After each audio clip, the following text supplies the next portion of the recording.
Hello friends. Social మీడియాను ఒక ఊపు ఊపేస్తున్న ఫ్రాక్ అండి ఇది. ఇది మీషోలో కూడా వచ్చిందండి.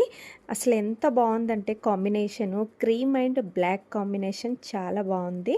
నెక్ ప్యాటర్న్ కూడా చాలా డిఫరెంట్‌గా ఇచ్చారు. హ్యాండ్స్ వచ్చేసి పఫ్ హ్యాండ్స్ వచ్చాయండి. ఇంకా చిన్న బార్డర్ కూడా ఇచ్చారు. నెక్ వచ్చిన బార్డరే హ్యాండ్స్ కూడా వచ్చింది. సో, కింద కూడా ఇంకా డాన్సింగ్ డాల్ తోటైతే చాలా బావుంది ఫ్రాక్ అయితే మోడల్ అయితే. కింద కూడా చిన్న బ్లాక్ బార్డర్ అంతటా ఇదే వచ్చింది. చాలా బాగుంది క్రీమ్ అండ్ బ్లాక్ కాంబినేషన్. ఇంకా ప్రైస్ కూడా చాలా రీజనబుల్గా అనిపించింది. లోపల లైనింగ్ వచ్చేసి క్రేప్ క్లాత్లో ఇచ్చారండి. ఇంకా చున్నీ అయితే బ్లాక్ క్రీమ్ కాంబినేషన్లో దీనికి ఆపోజిట్ కలర్లో అయితే చాలా బాగుంది. ఇంకా దానికి కూడా బ్లాక్ బార్డర్ ఇచ్చేసి చాలా చాలా హైలైట్ ఉంది చున్నీ అయితే. చూడండి ఎంత బాగుందో కదా కాంబినేషన్. మిస్ చేసుకోకుండా బుక్ చేసుకోండి friends. Please subscribe my channel.